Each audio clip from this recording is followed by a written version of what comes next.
할렐루야. 특별한 새벽기도 계속해서 이어지고 있습니다. 우리 좌우에 계신 분에게 또 이런 기대와 소망으로 한번 축복하고 인사했으면 좋겠습니다. 뜨거운 시간이 될 것입니다. 이렇게 한번 하나님 사랑으로 뜨거운 시간이 될 겁니다. 아직 많이 남은 우리 특별한 새벽기도, 이 새벽의 은혜가 정말 우리의 삶을 뜨거운 신앙의 열정으로 이렇게 일어설 수 있는, 나아갈 수 있는 그런 시간이 될 거라고 믿습니다. 우리 그 믿음으로 우리 주님께 우리 뜨거운 우리 감사와 찬송의 박수를 올려드리겠습니다. 할렐루야.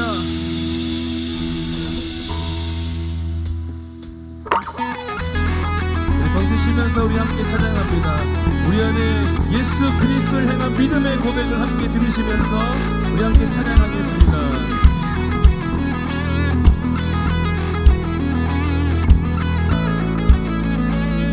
예수님은 누구신가? 예수님은 누구신가? 모든 자의 위로와 없는 자의 풍성이며 전한 자의 높음과 잡힌 자의 노임되고 우리 기쁨 고백을 우리 주님께 올려드립니다. 여러분들, 예수님은 누구신가? 예수님은 누구신가? 약한 자의 강함과 눈먼 자의 빛이시며 병든 자의 고침과 죽은 자의 우리 생명 되시네. 아멘. 예수님은 누구신가? 예수님은 누구신가? 주한 자의 전함과 죽을 자의 생명이며 죄인들의 중보와 멸망자의 구원되고 우리 평화. 예수님은 누구신가? 예수님은 누구신가? 온 교회의 머리와 온 세상의 구주시며 모든 왕의 왕이요 심판하신 주님 되고 우리 영광. 눈먼 자의 빛이시며 눈먼 자의 빛이시며 병든 자의 고침과 죽은 자의 부활되고 우리 생명.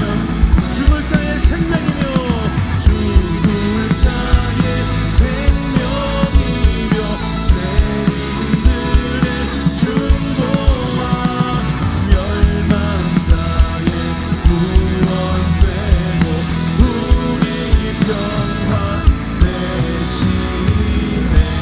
할렐루야. 우리 그 주님께 영광의 박수를 올려드립니다. 할렐루야.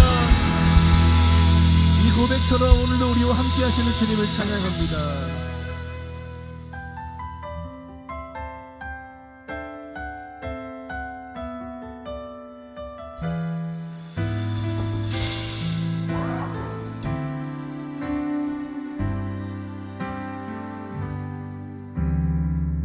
둘러봐도 보이지 않고 막혀버린 삶의 현실들 가슴 속에 시린 눈물과 두려움에 지쳐버린 내 삶,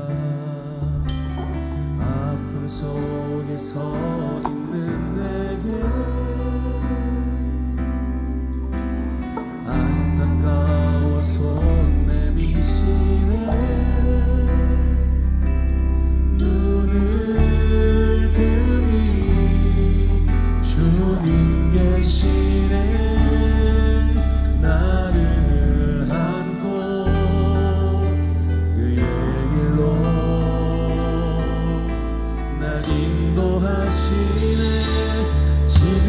자리에서 주를 바라보며 지금 이 자리에서 주가 영광 받으시도록 주께 순복하리라 주께 나가리라 지금 이 자리에서 살아내리라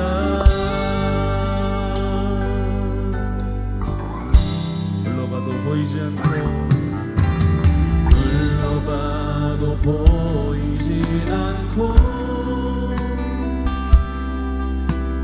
막혀버린 삶의 현실을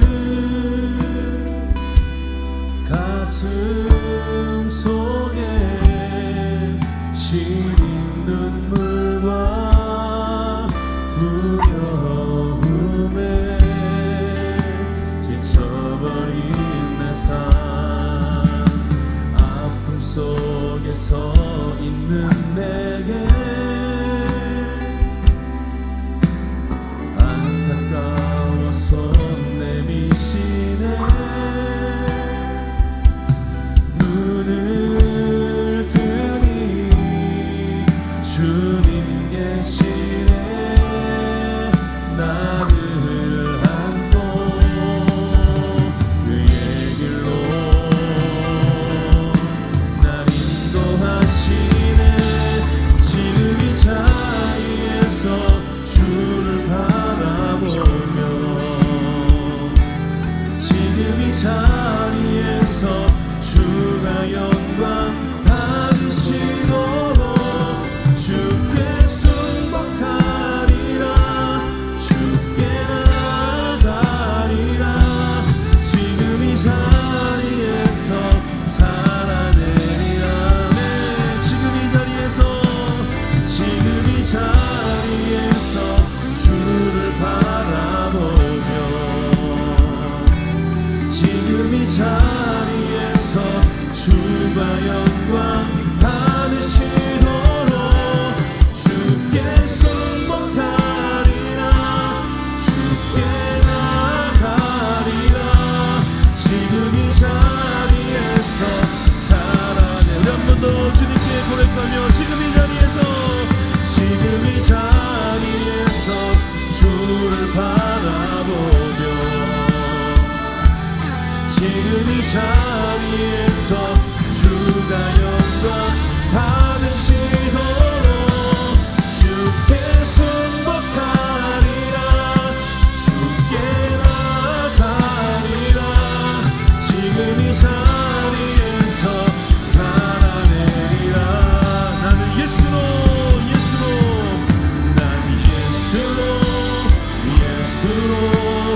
예수로 충만하네 난 예수로 충만하네 난 예수로 충만하네 영원한 왕 내 안에 살아계시네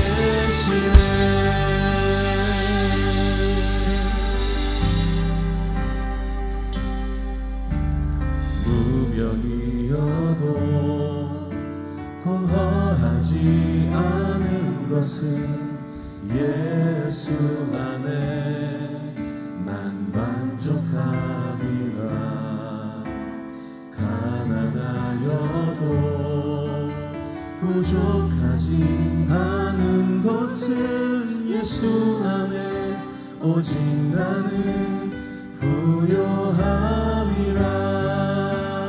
고난 중에도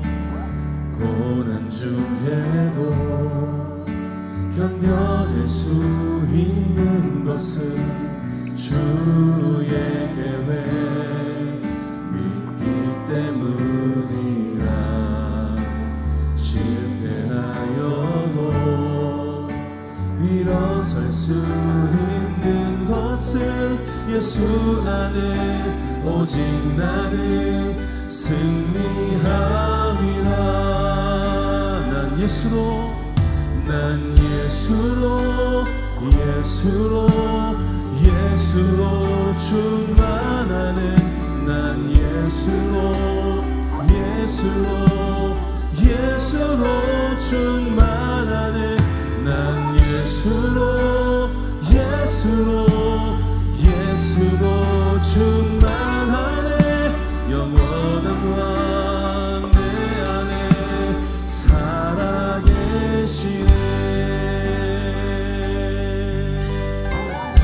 몸이 약해도 내 몸이 약해도 낙심하지 않는 것은 예수 안에 난 완전함이라. 화려한 세상 부럽지 않은 것은 난 예수로 충만함이라. 아멘. 난 예수로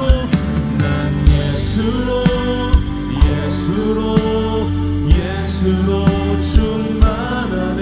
세상 모든 것들도 두렵지 않네. 난 예수로 충만하네. 영원한 왕 내 안에 살아계시네. 나는 예수로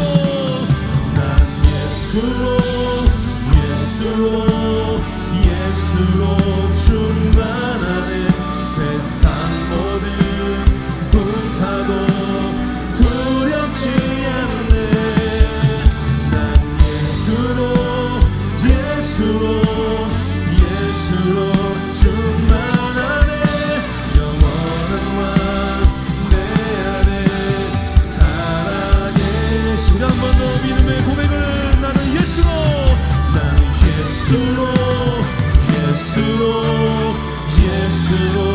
충만하네. 세상 모든 풍파도 두렵지 않네. 난 예수로 충만하네. 영원한 왕 내 안에 살아계시네. 나는 예수로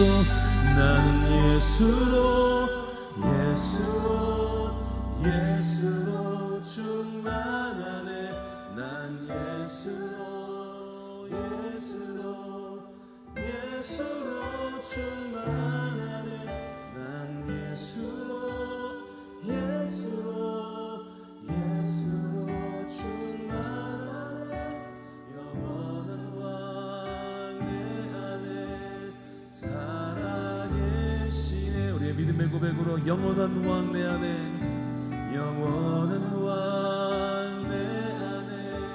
살아계시네. 한 번 더. 영원한 왕 내 안에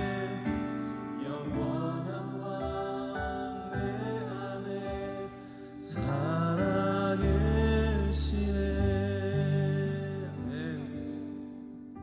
이 시간 우리 함께 기도하기를 원합니다. 하나님, 우리가 서 있는 모든 삶의 자리에서 살아계신 주님을 만나고 싶습니다.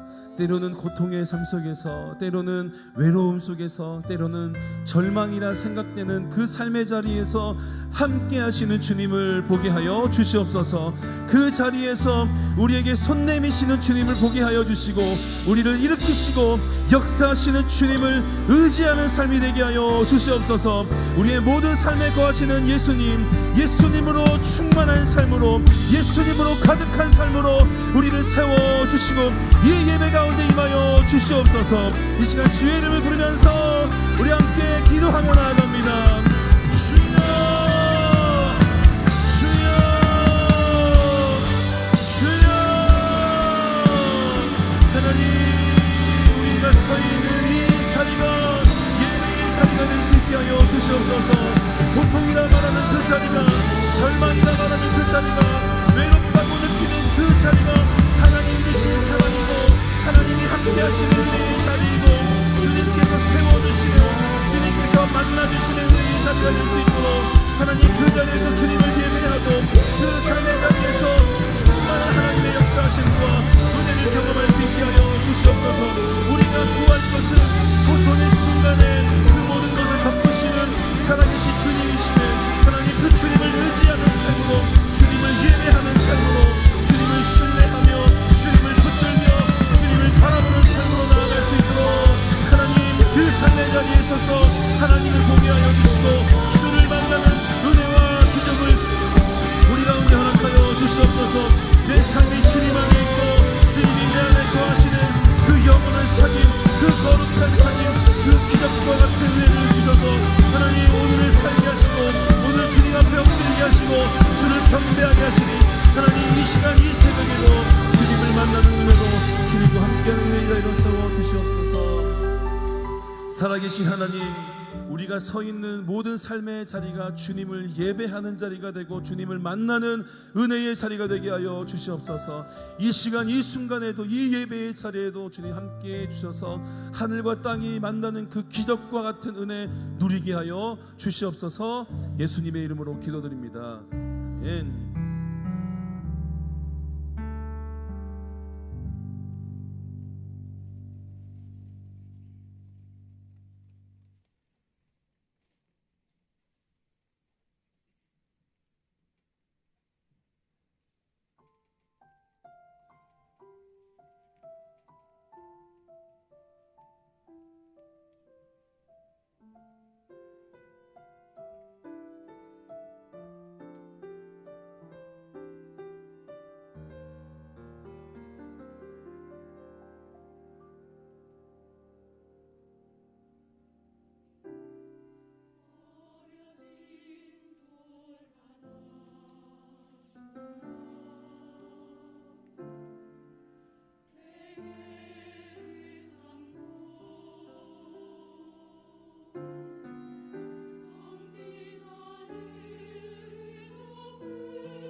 네, 오늘 아침에 우리 주경배 찬양대 귀한 찬양 준비해 주셔서 감사해요.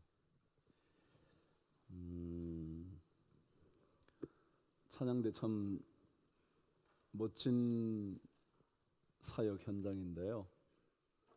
때때로 이렇게 새벽에 찬양을 하려면 참 힘들 거예요, 그렇죠?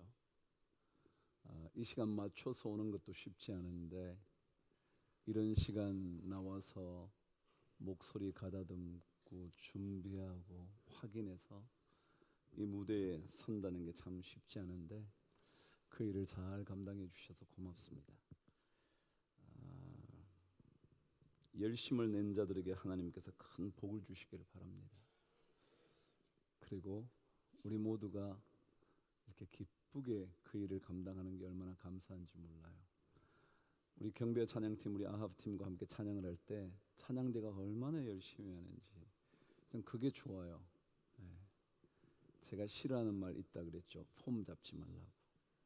저 그런 거 싫거든요. 예를 들어 성가대 찬양대가 쫙 폼 잡고 그냥 앉아 있기만 하면 우리 모든 성도들이 보는데 그게 오히려 안 좋을 텐데 말이죠.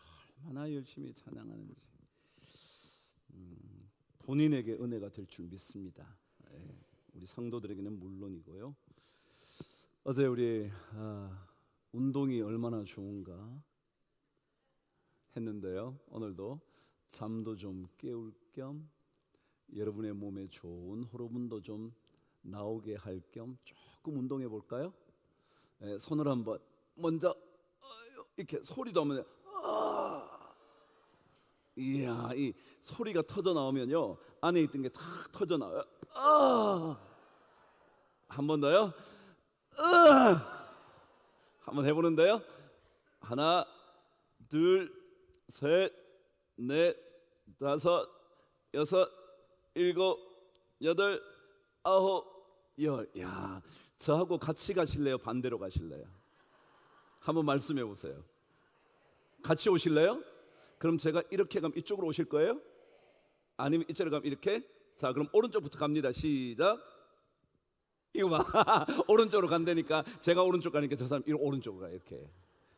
제가 오른쪽으로 가면 여러분은 뭐라고요? 한 번 더 해볼게요. 오른쪽 갑니다. 시작. 좋아요. 근데 이게 지금 카메라를 찍는데 어떤 사람이 이렇게 가면 조금 그러니까 우리가 북한 정도는 안 돼도 한번 맞춰보자고요. 한 번 더 시작할게요. 시작. 이렇게 아직까지 이쪽에 가 있는 사람이 있어요. 다시 이렇게 됐죠? 이렇게. 자, 하나, 둘, 셋, 넷, 다섯, 여섯, 일곱, 여덟, 아홉, 열. 자, 이렇게 하는데요. 어떤 분은 자기가 너무 건강이 좋아. 그래서 하나 그런데 볼 자기는 둘로 가 있어. 건강이 좋아서. 천천히 우리 옆 사람을 생각하면서 하나, 그럼 이렇게 갔다가 둘, 셋, 넷, 다섯, 여섯, 일곱, 여덟, 아홉, 열. 괜찮죠? 자, 이제 조금 속도감을 이제 내볼게요. 이게 그래야 운동이 되니까. 이러다가 졸려서 주무시지 않을까 지금 걱정이 되는데. 자, 한 번 더 해볼게요. 시작. 하나, 둘, 셋, 넷, 다섯, 여섯, 일곱, 여덟, 아홉, 열. 이야, 2층에도 계신데요. 2층에도 계신데 2층에는 글이 많지 않아요. 그런데 안 맞아. 2층에 잘 맞추셔야 돼요.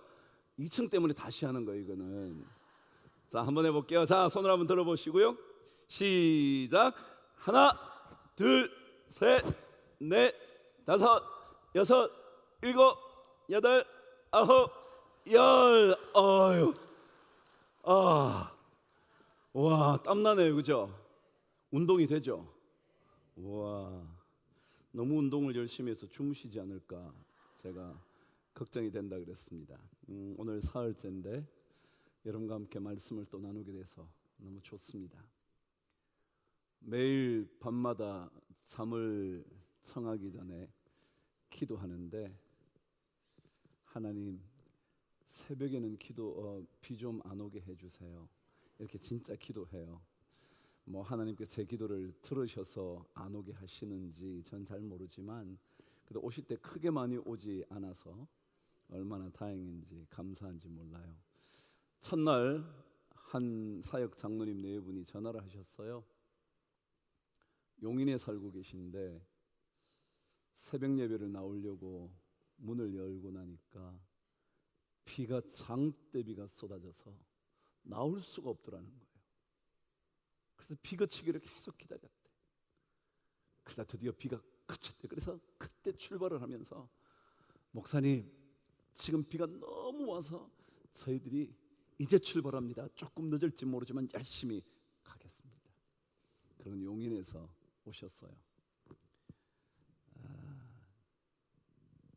제가 그분에게 복을 드릴 수만 있다면 엄청난 복을 드리고 싶지만 저는 그런 능력은 없지만 하나님께서 그분에게 복을 주시게 되기를 바랍니다. 아니 우리 모든 성도님들이 그런 여러 가지 환경에도 불구하고 이렇게 새벽에 주님의 성전에 발걸음을 옮겨 이 자리가 하나님의 집이 되도록 함께해서 주시는 것 감사합니다. 어제 한 청년이 저에게 문자를 보냈습니다. 제가 한번 읽어드릴 테니까 그냥 소식 전한다 생각하시고 들어보시죠. 목사님 안녕하세요. 전 청년부 누구입니다. 다름이 아니라 오늘 아침 사주셔서 아침에 말씀의 양식과 더불어 육의 양식도 배불리 채웠습니다. 어제 제가 우리 청년들에게 그랬거든요. 우리 허 전도사님에게 우리 청년들 얼마나 왔냐고 아침 먹고 가라고 내가 밥 사주겠다고 그랬어요. 그랬더니 제가 그 말을 조금 늦게 해서 미리 많은 청년이 갔더라고요. 얼마나 감사한지. 그래서 그 얼마 남지 않았어. 그러니까 그래서 이렇게 제가 밥을 샀거든요. 그래서 이제 그랬더니 이렇게 보낸 거예요. 그리고 전하고 싶던 이야기가 있는데요.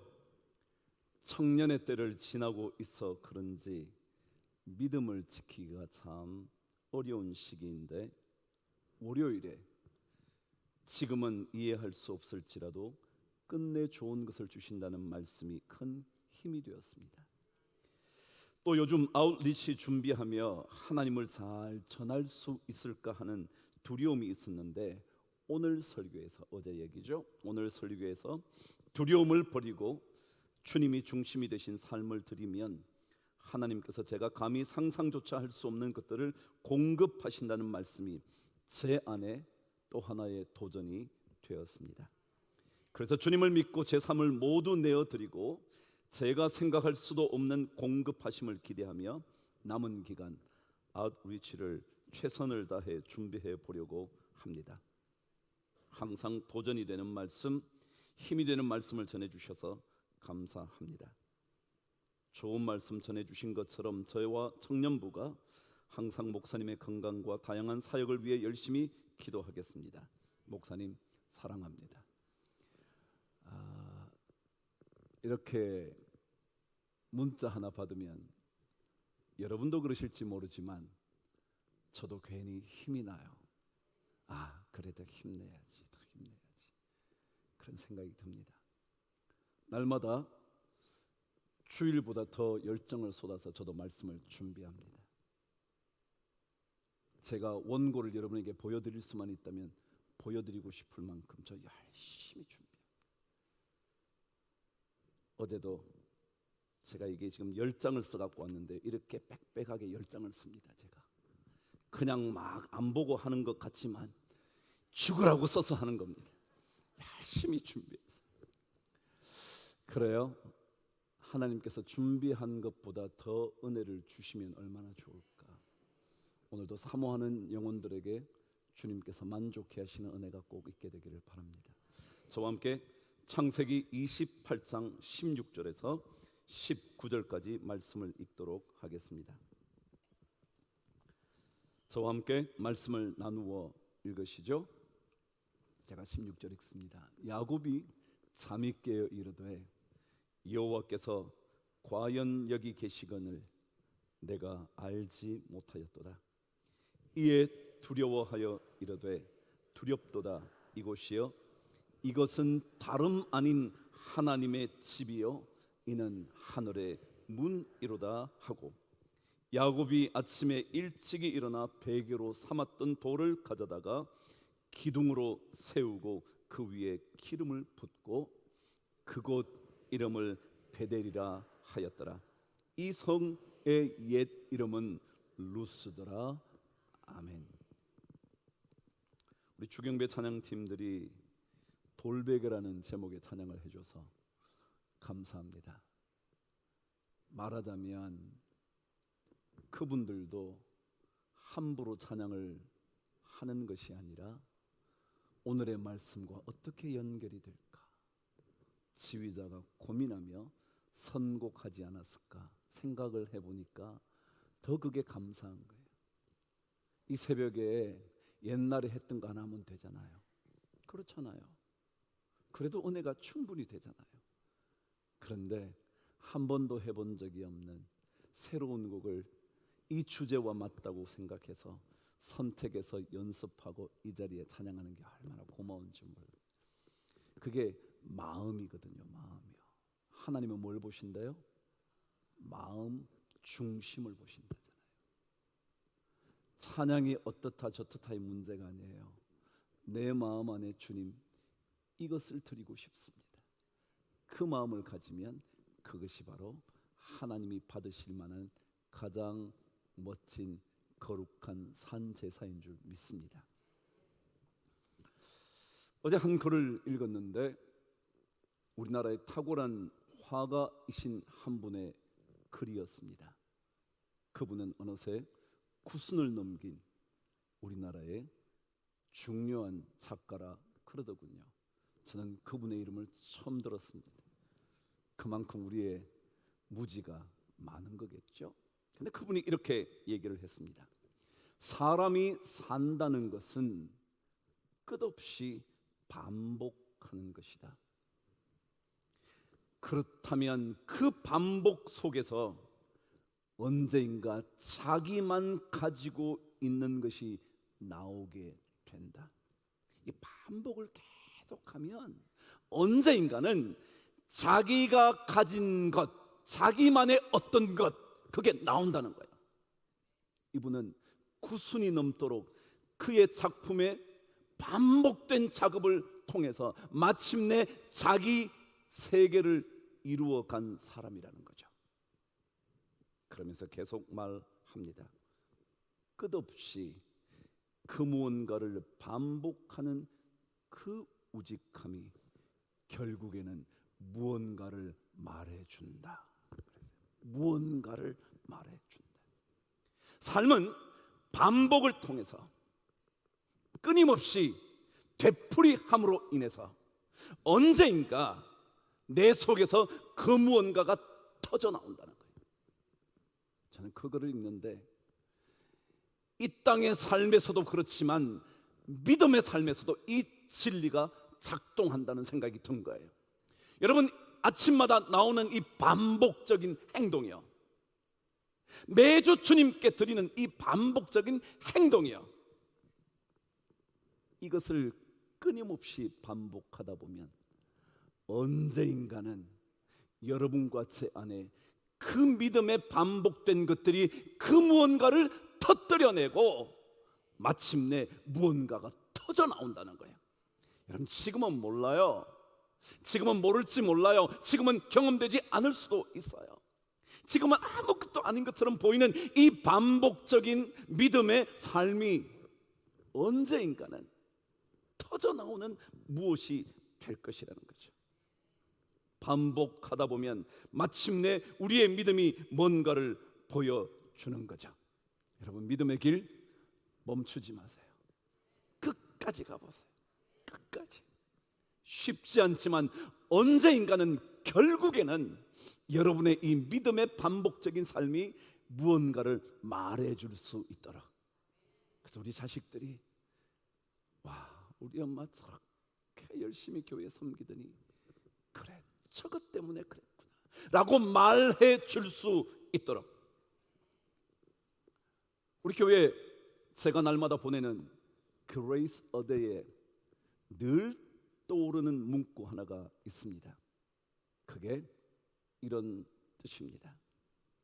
심겨진 그 자리에서 꽃을 피우십시오. 그게 Grace a Day의 늘 앞에 떠오르는 겁니다. 혹시라도 한번 열어보시면 Bloom where you are planted. 당신이 심겨진 그곳에서 꽃을 피워내십시오. 그 자리가 어떻든지 간에 그곳에서 믿음의 꽃을 피워내기를 소망하면서 제가 그거를 적어놨습니다. 억울한 자리에서도 믿음의 꽃을, 넉넉하지 못한 환경에서도 믿음의 찬란한 꽃을, 뭔가 막막하고 해보려고 할 때마다 내 앞에 자꾸만 장애물이 놓여지는 그 자리에서도 믿음의 무성한 이파리와 꽃을 피워내는 그것을 기대하면서 제가 적어놨죠. 오늘 말씀은요, 야곱의 이야기 중 가장 익숙한 베델의 이야기일 겁니다. 그런데 오늘 그 베델의 이야기에 제가 주제를 그곳에서 하나님을 만나라. 그곳이요, 그곳. 어떤 곳인지 여러분과 한번 베델을 묵상해 보려고 합니다. 야곱이 형 에서의 분노를 피하여 마침내 고향 부엘세바를 떠납니다. 도망하기 시작한 거죠. 얼마나 허겁지겁 갔을까요? 왜냐고요? 야곱은 조용한 인물이라 그랬어요. 그런데 에서는 사냥꾼이에요. 사냥꾼은 다른 사람보다는 발이 빠를 거요. 조용하게 집안에 있는 야곱보다는 훨씬 날쌘 사람이었을 겁니다. 어쩌면 그 형이 나를 따라올지도 모른다는 두려움 때문에 얼마나 정신없이 달렸을까요? 달리고 달리다 어느새 해가 뉘엿 떨어지기 시작합니다. 돌베개에 머리를 대자마자 깊은 잠에 빠져들었습니다. 근데 그날 밤 꿈을 꾸죠. 하늘의 사닥다리가 연결되고 하나님의 사자가 오르락 내리락 하면서 마침내 하나님이 말씀하시는 꿈을 꾼 거예요. 그 꿈에서 깨어난 야곱이 첫 번째 한 말씀이 오늘 16절 말씀이에요. 그 말씀 저와 함께 읽으면서 그 베델이 어떤 곳인지 확인해 보시죠. 읽으실까요? 시작. 야곱이 잠이 깨어 이르되 여호와께서 과연 여기 계시거늘 내가 알지 못하였도다. 아멘. 잠을 깬 야곱이 깨달았다는 거예요. 뭘 깨달았냐면 여기에도 하나님이 계시는구나. 여기가 어디죠? 베델이죠. 근데 여기가 베델인데 베델이 어디냐 하면 그가 형의 분노를 피하여 도망하고 있는 그 고난의 가장 한복판에, 그게 베델입니다. 고난의 한복판. 왜요? 아직 완벽하게 형의 분노를 못 피했을 수 있거든요. 어쩌면 밤을 설지도 모르거든요. 그 밤에 형이 덮치면 어떡할까 두려워하면서 잠에 빠져들었을지도 모르거든요. 말하자면 베델은 아직까지 그의 고난이 끝나지 않은 현장, 그 고난의 한중간이라는 의미입니다. 근데 그 고난의 한중간에 누가 계시다고요? 하나님이 계신다. 이게 베델입니다. 베델은 뭐냐 하면요, 여러분과 제가 겪고 있는 수많은 아픔 가운데 여전히 누가 계신다고요? 하나님이 계신다. 그걸 깨닫는 게 베델의 인생을 사는 거예요. 우리는 조금만 힘들어지면 하나님이 곁에 계신 것 같지 않잖아요. 날 포기하신 것 같잖아요. 나만 내버려 두고 다 가버린 것 같잖아요. 근데 그 고난의 정중앙에 하나님이 계시는 거예요. 그래서 야곱이 하나님이 여기 계시는데 내가 그걸 몰랐네. 나는 고난이 닥치는 그 순간 아무도 나를 도와줄 사람이 없어서 이렇게 외롭게 들판에 잠을 청하고 있는 이 자리에도 누가 계신다고요? 하나님이 계신다. 고난의 소용돌이 한복판에 하나님은 계십니다. 그 고난의 자리에 하나님은 여전히 존재하고 계십니다. 바로 그 자리에서 하나님을 만나야 합니다. 그게 베델입니다. 베델은 여러분과 저의 고난의 한가운데서 하나님의 계심을 믿게 되고 경험하게 되는 그 자리가 바로 베델이라는 거예요. 견딜 수 없는 두려움의 한복판에도 하나님은 여전히 존재하고 계십니다. 모든 사람이 나를 버렸다고 생각되는 그 순간에도 하나님이 계십니다. 아픔이 떠나지 않고 억울함이 점점 더 깊어지는 그곳에서도 하나님은 여전히 나와 함께 계십니다. 기억하십시오. 베델은 그런 곳입니다. 그곳에서, 그 고난의 자리에서 우리는 하나님을 만나야 합니다. 그곳에서 반드시 하나님을 찾아야 합니다. 그것이 베델이기 때문에 그렇습니다. 오늘 16절은 야곱이 꿈을 꿨다 그랬습니다. 꿈이라는 게 뭐죠? 제가 여러 자료들을 찾아보니까 그냥 이렇게 되어 있더라고요. 정신분석학자의 일반적인 얘기입니다. 꿈이라는 것은 일상의 경험들이 짙어지면서 경험이 계속 한단 말이죠. 그것이 무의식 속에 자리 잡아 나의 욕망과 갈망과 충동과 불안 등의 감정을 뇌 속에서 처리하는 방식이 꿈이다 그랬어요. 조금 복잡한가요? 학자들은 늘 복잡하게 말해. 그냥 이런 거요. 꿈은요, 자꾸 살아가면서 내 안에 쌓여오는 것들, 그래서 마침내 무의식 속에 자리 잡아서, 그래서 늘 그게 떠나지 않게 되면 뭘로 나타난다고요? 꿈으로 나타난다. 여러분 그러잖아요. 뭐 많이 생각하고 나면 그날 밤에 그 꿈을 꿔. 무서운 영화를 보고 나면 밤에 꼭 나타나. 그런 게 꿈이란 말이죠. 여러분 그렇다면 왜 야곱이 하나님 꿈을 꾼 걸까요? 아마도 형의 분노를 피하여 사랑받던 부모님 곁을 떠나 얼마나 가야 할지도 모르는 그 길을 떠나면서 그가 계속 하나님을 생각한 건 아닐까요? 왜요? 아무도 없잖아요. 나를 위해 주는 따뜻한 엄마의 품도 없고요, 든든한 기둥이 되어줬던 아버지도 안 계시고요, 내 가정도 다 사라졌잖아요. 아무도 없으니까 도망하는 야곱의 머릿속에 남아 있었던 게 누굴까요? 하나님 아니었을까요? 그래서 하나님을 계속 생각했을 거예요. 도망가면서 나 어떡하지? 이제 누가 나와 함께 있어줄까? 누가 나를 도와줄 수 있을까? 하나님 생각을 하지 않았을까요? 그러니까 그 밤에 누구 꿈을 꿔요? 하나님 꿈을 꿔요. 여러분 그렇다면 여러분과 제 삶은요, 고난의 시간에 계속 하나님 생각하셔야 돼요.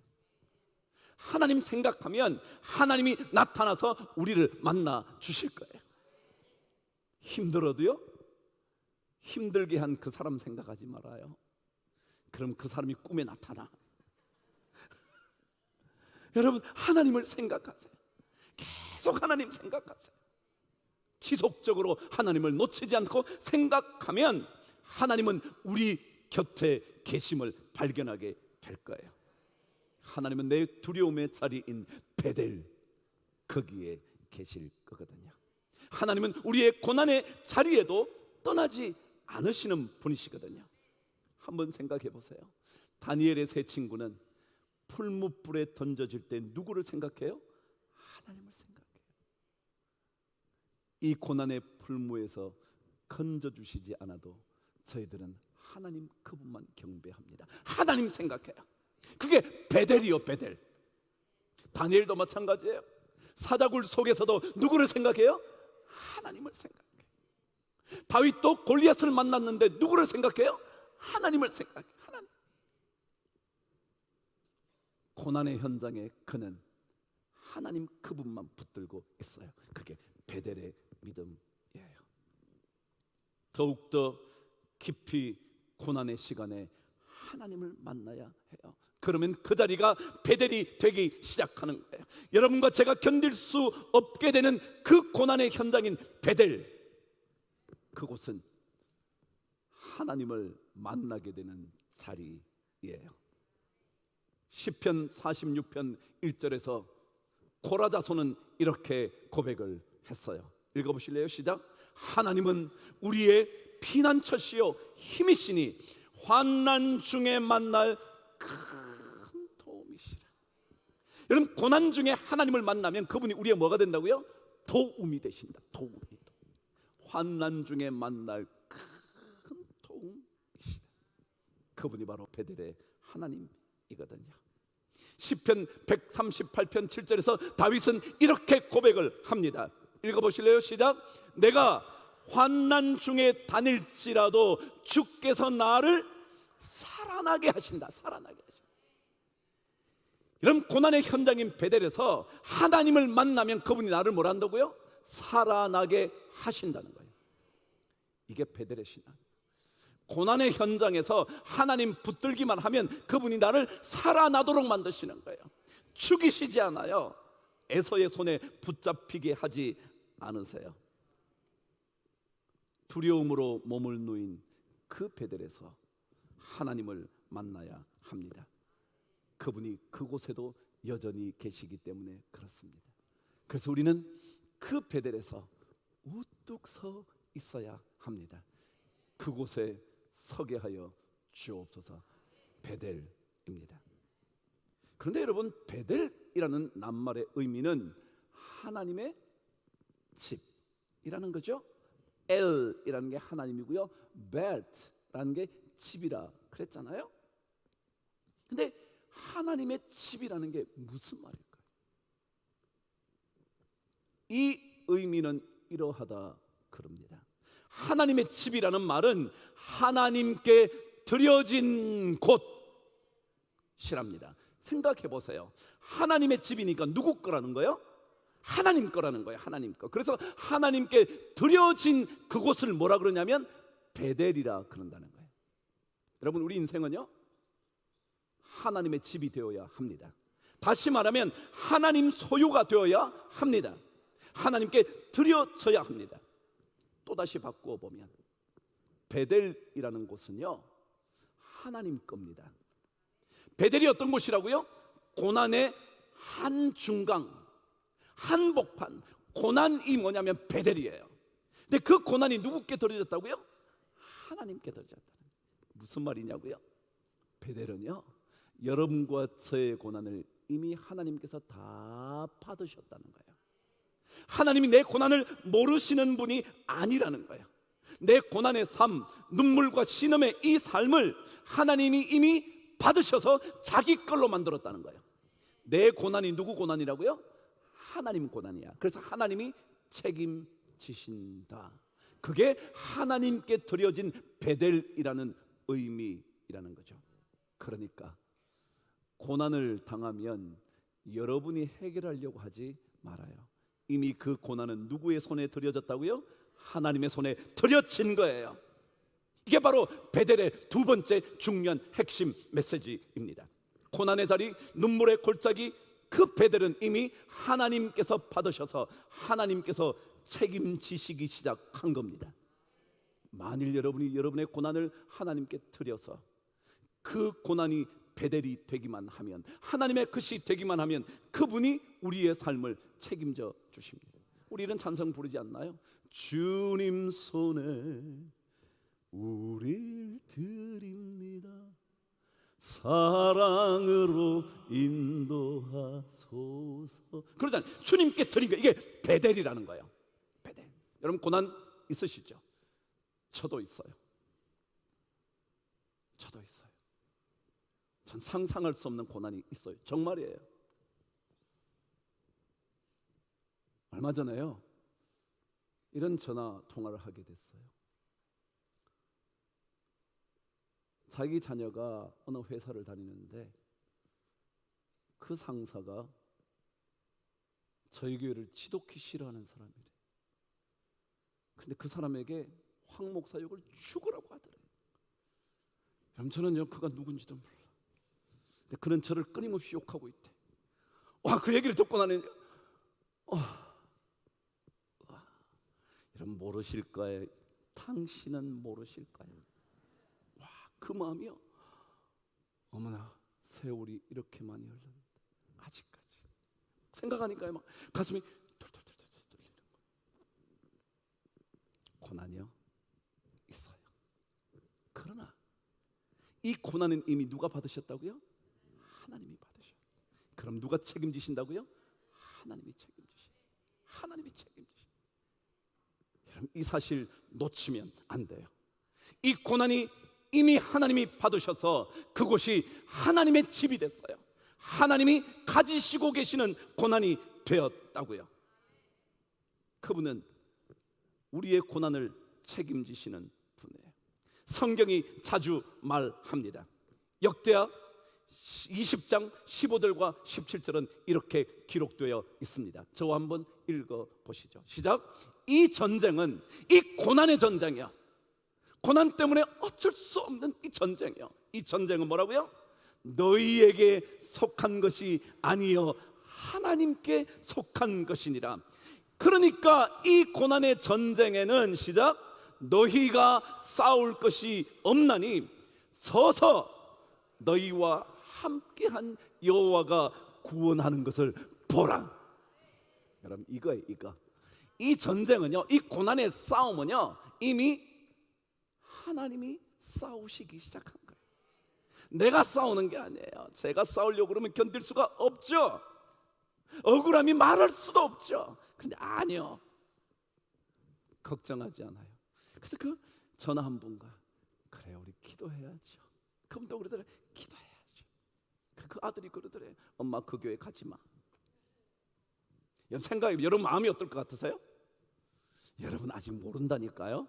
제가 모든 것에 끝난 줄 알지만 아니라니까요. 저도 죽을 것 같은 거. 내가 왜 이렇게 사나?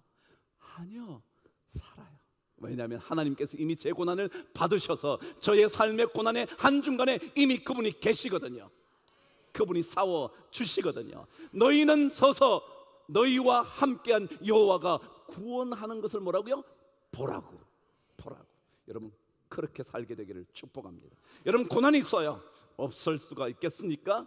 이 땅에 사는 누가 고난 없이 살겠습니까? 그런데 그 삶이 만일 하나님께 드려진 베델의 인생을 살면 하나님께서 여러분의 고난의 전쟁을 대신 싸워 주실 겁니다.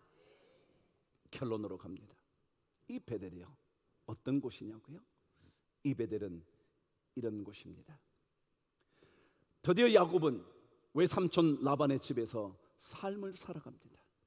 적어도 20년 이상은 살았을 법하다고 성경학자들은 말합니다. 미니멈이 20년입니다. 여러 가지 생각하고 따져보고 자식을 낳고 이 얘기를 들어보면 어쩌면 20년도 훌쩍 더 넘었을 것이라 말합니다.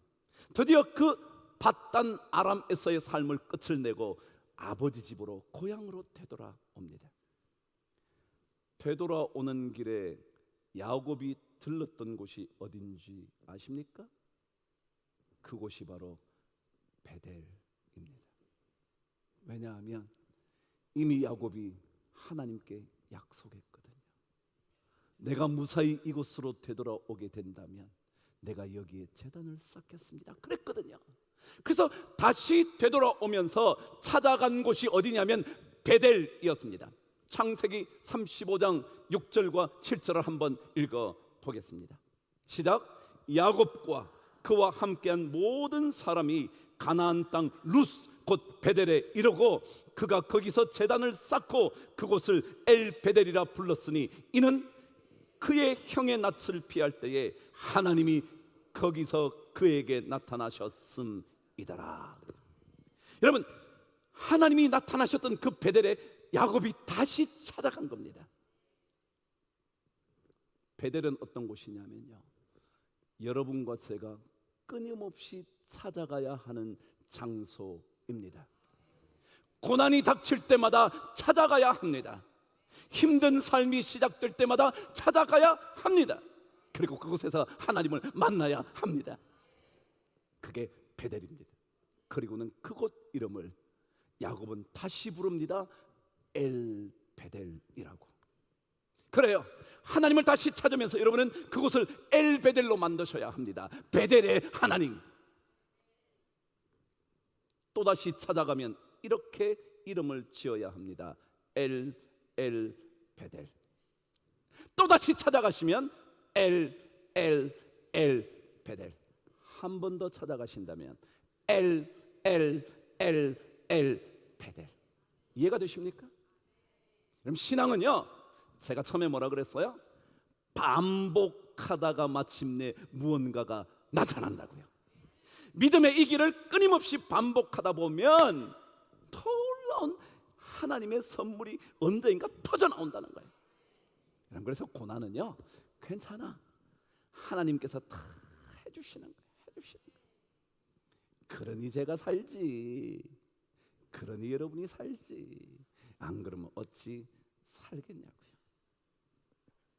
신앙인은 끊임없이 반복적으로 계속적으로 그곳 베델을 찾아가야 합니다.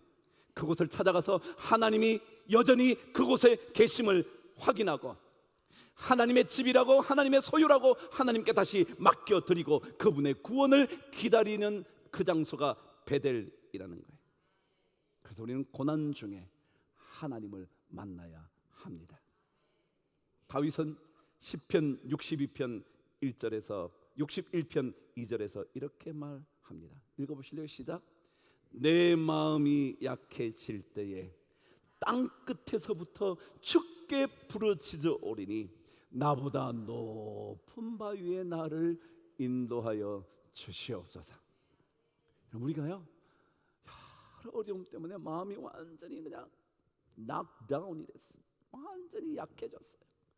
내 인생의 끝 같아. 땅 끝 같아. 근데 거기에서 뭐라고요? 주의 이름을 부르면 하나님께서 나를 나보다 높은 것, 뭐예요? 여러분이 할 수 있는 정도가 아니라니까요.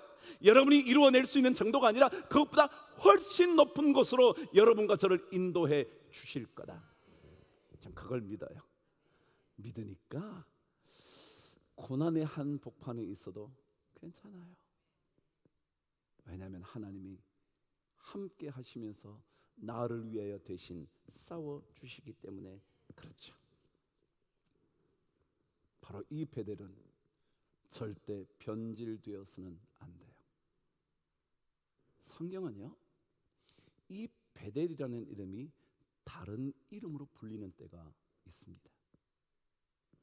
호세아나 이사야는 이 베델이 하나님을 떠나 다른 신들을 섬기게 되었을 때 이 베델을 가리켜 뭐라고 불렀냐면 벳아웬이라 불렀습니다.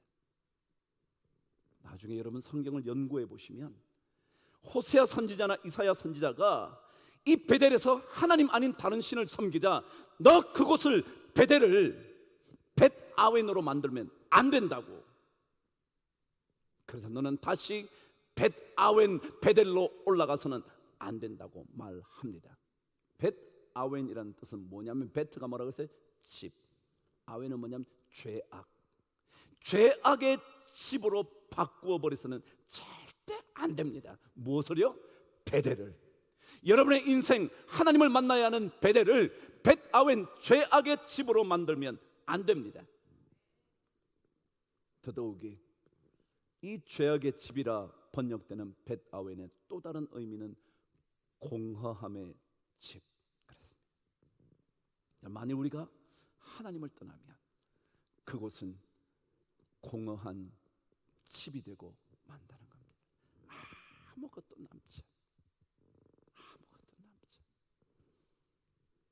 신앙인들은 반복적으로 찾아가야 하는 그 베델을 절대 벳아웬으로 만들어서는 안 됩니다. 그래야 하나님의 역사가 나타나는 겁니다. 고난의 한복판에서 우리는 여전히 계시는 하나님을 만나야 합니다. 그 하나님은 여러분 곁에 계셔서 여러분을 구원하시는 하나님이십니다.